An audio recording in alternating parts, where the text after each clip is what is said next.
Las 13 minutos de la tarde aquí en Torrevieja Radio, y si han escuchado hace un ratito ese jingle, habla de la librería, este espacio que solemos dedicar a libros, y en esta ocasión de nuevo volvemos a recibir a un escritor que ya ha pasado por los micrófonos de Torrevieja Radio, como es Iñaki Azcona, al que saludamos ya. Iñaki, buenos días. Buenos días, Rafa. ¿Qué tal? ¿Cómo estás? Pues encantado de estar aquí en Torrevieja Radio, que es una emisora a la que le tengo mucho cariño y siempre me siento muy bien atendido. Bueno, el cariño es mutuo, Iñaki, y estamos encantados de recibirte una vez más. Y en esta ocasión vamos a hablar de un nuevo libro que presentas. Se trata de Turpin Lafourcade. Un nombre complicado como mínimo, ¿no, Iñaki? ¿A qué se debe este nombre? ¿A qué hace referencia? Pues mira, es algo muy personal, porque es alguien que yo conocí en un lugar muy concreto. Uh-huh. Es un apodo y es un elemento, bueno, como un referente que me ha ayudado a escribir un poco, pues, este cuento con, vamos a decir, final feliz.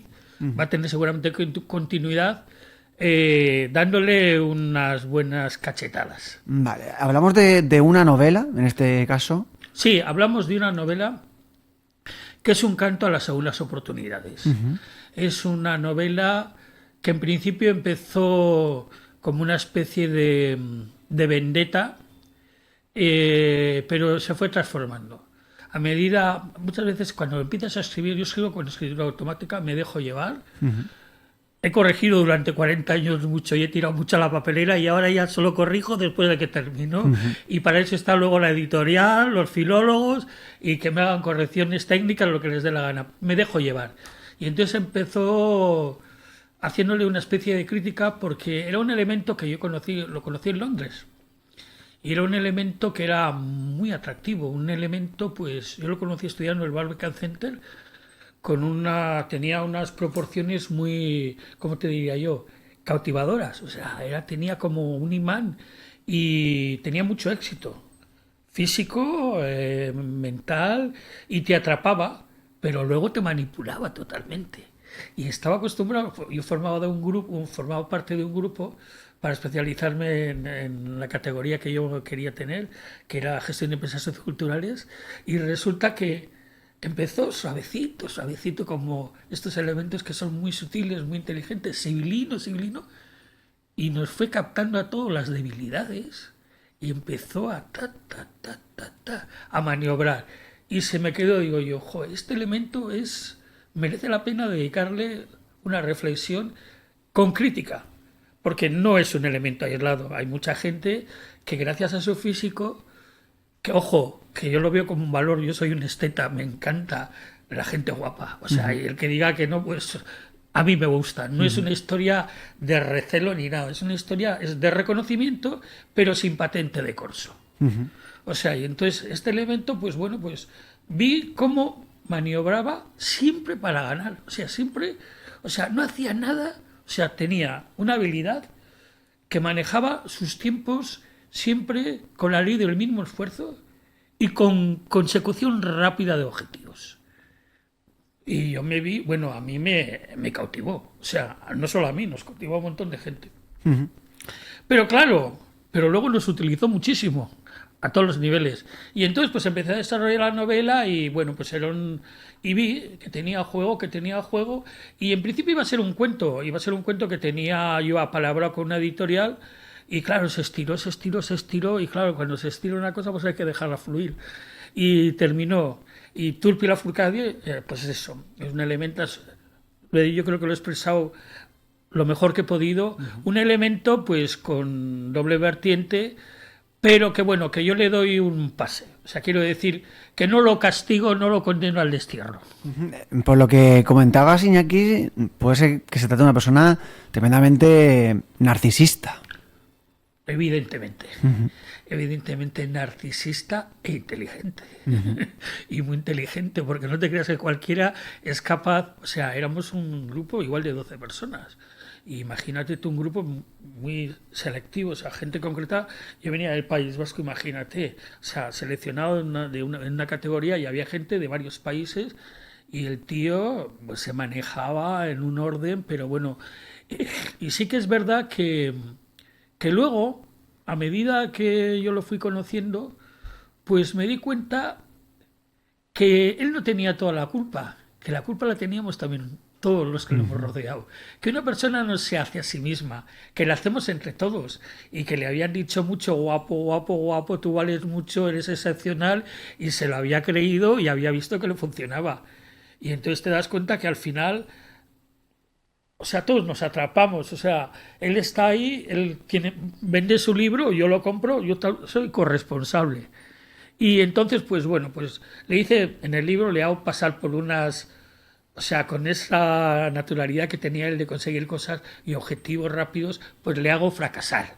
O sea, le hago que lo pase un poco mal, pero al final le doy un halo a la esperanza, un halo al cambio, a la oportunidad de volver a ser buena persona y a creer que se puede ser de otra forma, que no es necesariamente, por muy bien que te vaya, si estás haciendo daño a los demás, te lo tienes que pensar. Porque al final yo sí que creo, yo creo mucho en las leyes del universo, y yo creo que si eres buena persona y haces las cosas bien hechas, el universo te lo devuelve multiplicado por 20. Y me lo creo, de verdad, me lo creo sin creer en nada, me lo creo porque a mí me ha funcionado. Y no necesariamente te lo devuelve la persona que lo has hecho bien, no, te lo devuelve otra gente, pero te lo devuelve. Y lo mismo que creo eso, pues creo las leyes kármicas, que si eres un bicho, pues el bicho tiene las patas muy cortas, que te van a pillar, que siempre hay uno más listo que tú que te va a pillar. Bueno, en la novela hablas de temas como son la superación y también el perdón. ¿Por qué, teniendo en cuenta que hablas de una persona, como hemos dicho antes, ¿no?, narcisista, que intenta manipular a la gente, por qué decides ocupar la novela en estos dos, no sentimientos, sino conceptos tan nobles? Pues te voy a decir por qué. Porque yo también creo mucho en esos, lo has expresado estupendamente bien. Yo creo mucho en esos sentimientos nobles. Yo creo que todo el mundo tenemos derecho a una segunda oportunidad. Que el perdón, no, a una segunda y a una tercera y a una cuarta. O sea, quiero decir, es muy fácil equivocarse. Yo tengo una edad peligrosa, pero tengo una edad amable, porque me ha dado perspectiva. A mí, puedo decirlo y lo digo con mucha humildad, me ha tratado la vida muy bien. Y el perdón ha formado parte de la vida. Y la gente que ha sabido disculpar mis errores, darme una segunda oportunidad, la voy a estar eternamente agradecida. Y además creo que el perdón, lo mismo cuando tú lo transmites que cuando te lo transmiten a mí, es un halo, ¿cómo te diría yo?, de bendiciones. O sea, tiene cosas muy positivas. Porque a ti te perdonan y eso se te queda a ti grabado. Y luego cuando a ti te ocurre, te cuesta menos perdonar. Y es más amable la vida. Perdonando es mucho más amable la vida. O sea, yo el rencor... A mí hay gente que presume de ser rencoroso. Yo me callo porque quiero ser lo más amable posible, pero pienso, pero qué tonto eres. Y encima te vanaglorias de eso. Un rencoroso no sabe lo que sufren los demás. Por lo pronto tú ya estás sufriendo. Tener una persona a la cabeza, tener el rencor, te está haciendo daño a ti, ya estás perdiendo. O sea, y esa persona ni se está enterando, igual no sirve para nada. Entonces, imagínate, transfórmalo en perdón. Pues te he hecho daño, pues bueno, la vida a veces es injusta, es dura, nos equivocamos. Tú seguramente a ti también te tienen que perdonar cosas. Y te diría, uniendo a lo que acabas de decir tú, el rollo de estas personas que se creen, ¿cómo te diría yo?, que están por encima de los demás, en el fondo son unos acomplejados. O sea, quiero decir que detrás de eso hay un complejo que les hace esa resistencia. O sea, yo estoy intentando demostrarte a ti que valgo más que tú, sin saber quién eres tú. Y la gente que llegas, te la presentan y lo primero que te dice, yo soy titulado, no sé qué, y yo he hecho, y yo he venido, y yo he hecho... Si nadie te ha preguntado eso. O sea, a mí me importa, realmente lo que me importa de ti, eres buena persona. Y no solo lo que digas, sino lo que haces, cómo me vas a tratar. Y entonces, pues esa historia de intentar entender a esas personas sin ser muy duro con ellas. Porque hay gente que, bueno, como el rollo de los ricos y los pobres. Yo cada vez lo entiendo menos. ¿Qué pasa? ¿Que es malo ser rico? ¿Es bueno ser pobre?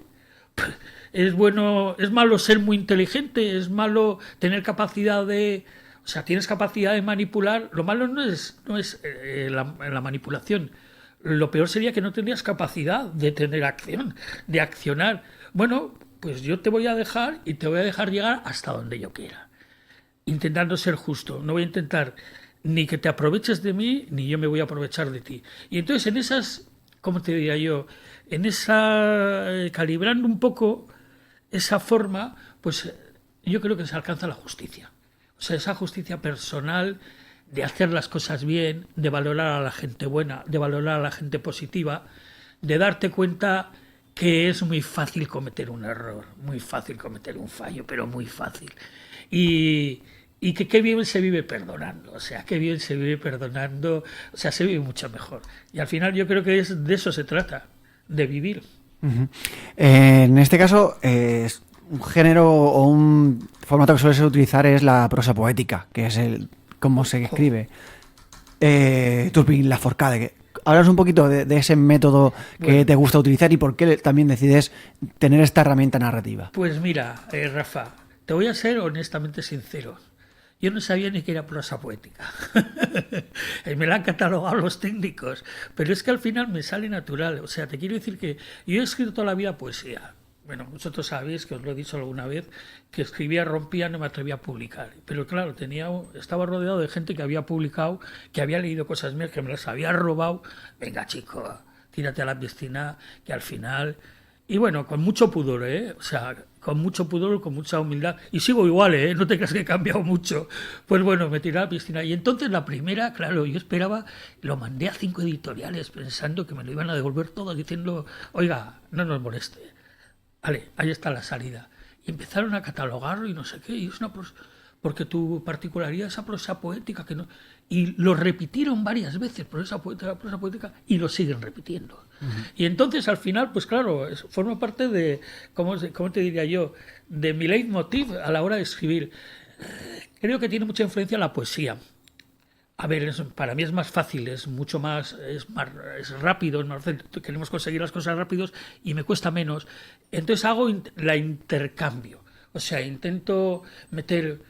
A ver, no ser muy engolado, ¿me entiendes? No engolarlo mucho, que no resulte muy dulce.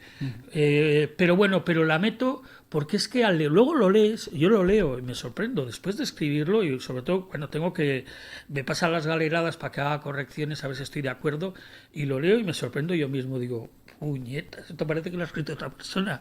O sea, qué bonito suena, y cuando lo lees suena muy bonito. Y entonces, pues bueno, pues al final forma parte de mi esencia a la hora de escribir y creo que va a continuar. No elijo el estilo, porque el primer libro fue una novela, no fue biográfica, pero tenía muchos sesgos de biografía.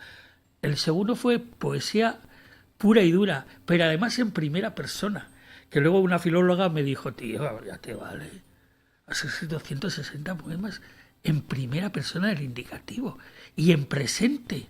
A ti te preocupas aquí y el ahora, y no te preocupa mucho el pasado ni el futuro. Y también me sorprendió, hostia, cuando me encantan las críticas, las reseñas, porque te dicen cosas que ni siquiera tú sabes, tú las has hecho. Te expones y luego cuando resulta que te lo lees, y digo, hostia, y con la prosa poética ahora me identifico, claro, ya me lo han dicho tantas veces que al final aparece, en todas las reseñas aparece lo de la prosa poética. Imagino que se copian unos a otros, la IA está por medio, das a la IA y yo flipo, porque bueno, te vas a reír. O sea, tengo un montón de premios, mentira cochina. O sea, la IA pone unas cosas que son muy de verdad, que ha copiado de aquí a allá, pero luego me dice, porque yo no sabía ni lo que era la IA, me coge un amigo mío el libro, hace así con el escáner en el móvil, y me dice, mira, esto has ganado el premio nacional de no sé qué, y digo, ¿y dónde están? ¿Y dónde está? ¿Y qué son económicos el premio? Pues no has recibido nada. O sea, entonces te pone muchas cosas que no tienen que ver, pero la prosa poética estoy de acuerdo con ella. Nos decías, Iñaki, que este libro va a tener probablemente una continuidad. También quería preguntarte sobre si este libro bebe un poquito de tus libros anteriores.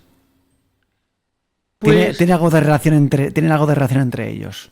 Pues seguramente sí. O sea, no lo he pensado así. Seguramente porque al final, lo que te he dicho antes, la poesía está por medio, está en los 3 libros Y al final, no sé a quién escuché, yo creo que hay estos grandes, o a Octavio Paz, o a García Márquez, a Gabo, o algunos de estos que dicen que al final uno siempre escribe sobre sí. O sea, sobre lo que le ocurre, sobre no sé qué. Y yo me doy cuenta que al final tú das opiniones. En un libro se lo encajas a un personaje o a otro, pero al final hay una parte de ti que es lo que tú piensas. Quiero decir que yo no pongo algo que realmente no lo tenga muy claro, que piense o que piense que no es muy adecuado. Y entonces los 3 libros tienen mucho de mí. Yo soy muy fiel a mí mismo. Mira, tengo un amigo que es un editor y me dice que soy un romántico de un poeta arruinado. Dice, Iñaki, este libro podía vender 10.000, 15.000, pero ¿por qué no coges un promotor? Tenemos unos en Alemania. Y le digo, mira, yo soy un aficionado a la literatura, yo escribo para ser feliz, para hacerme feliz. A mí ahora tengo tiempo, escribo y pinto. Y escribo para mi entorno, pero una cosa muy importante, soy fiel a mí mismo y eso no tiene precio. O sea, escribo lo que quiero. Luego, otra cosa es que guste. Bueno, no gusta, lo acepto. Porque además es normal, porque a mí tampoco me gustan. Hay autores a los que yo sigo que veo que se repiten, que yo creo que nos pasa un poco a todos, que se repiten y que a veces, cómo me recuerda, pero me pasa con cineastas, me pasa con Almodóvar, me pasa con Camus, me pasa con gente, digo, joder, cómo se parecen. Todos tienen un sesgo que es un poco lo que tú me acabas de preguntar, que seguramente tu biografía al final haces un acopio de todo, vas cogiendo reseñas y a medida que nos vamos haciendo mayores nos repetimos. Nos repetimos más. Así de claro. Iñaki, ¿has recibido alguna... Bueno, ¿hay alguien que haya leído el libro ya? ¿Te ha dicho qué tal? Sí. Yo te diría, querido Rafa, que me da vergüenza. Porque no sé si es por amistad, por la gente que lo ha leído, unas reseñas muy positivas. A ver, los amigos yo ya cuento... Con que van a ser positivas. O sea, y además lo agradezco muchísimo. Y aunque no les guste mucho, van a decir estupendo, no se van a atrever. El otro día había hecho un amigo mío un viaje un viaje grande, que le gusta mucho viajar, y había ido a Suecia y ha vuelto. Y en el rollo de ida y vuelta se lo leyó. Leyó una parte de ida, porque es muy fácil de leer. Y, claro, y es además muy crítico, porque es un economista que sabe mucho de literatura, tiene amigos también que escriben. Y lo primero me dice, he leído el libro, y le digo, ¿qué te ha parecido? Un disparate. Y no dice, ¿qué va? Muy entretenido, muy... O sea, y pensé, bueno, querido amigo, ¿qué me vas a contar tú? Pues al final recibo muy pocas críticas. No sé si tengo mucha suerte o es de verdad, de verdad. Y reseñas excesivamente positivas, o sea, una reseña que digo yo a veces he pensado que mi editorial está por detrás pagando o algo, porque digo yo, a ver, pero muy positivas. Pero escúchame, Rafa, no me da ningún pudor reconocer que no tiene por qué gustar, o sea, ni compartir, ni eso, o sea, yo lo hago siendo lo más fiel a mí mismo. Algunas cosas después de leerlas, después de ya publicadas, pienso igual esto... Joder, qué duro, ¿no? Porque a veces meto algunas cosas, me las podía haber evitado, porque igual me puede causar problemas.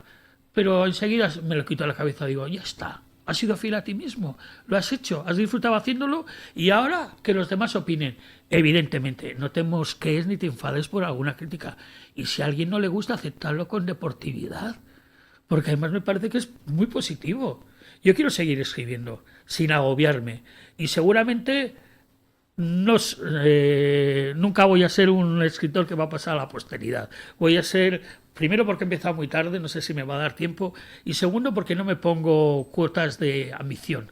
Entonces, pues ¿qué quieres? Pues con ser fiel a mí mismo y con hacer lo que quiero y que lo lea un poco en mi entorno que lo lee, pues miel sobre hojuelas.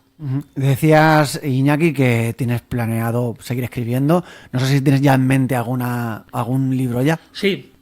A ver, yo tengo una metodología, yo cubro el año, lo cubro con actos concretos. Entonces, yo cuando ya el libro, que lo tengo los 3 primeros meses del año, los 3 primeros libros que he tenido, tengo otro cuarto que es un cuarto y un quinto. El quinto saldrá ahora, pero no son solo míos. Y a esos nunca los meto porque son escribo muchos poemas y escribo muchos poemas a muchos, estoy en un montón de chats de escritores del mundo y entonces pues muchas agrupaciones, asociaciones de poetas, de escritores, pues convocan constantemente pues temas concretos y escribes y muchas veces los publican en una especie de 50 poetas del mundo y meten. Y ahí tengo 2 libros de eso.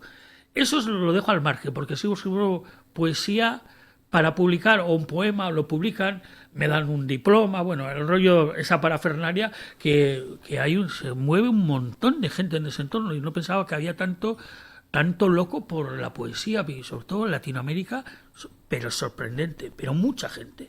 Y entonces me propongo recibir el libro, hacer promoción, dejar un poco el verano antes del verano porque sé que la gente tiene un montón de historias, hacer un poco de promoción, pero ya en el momento que yo el libro está en la editorial empiezo a escribir el otro.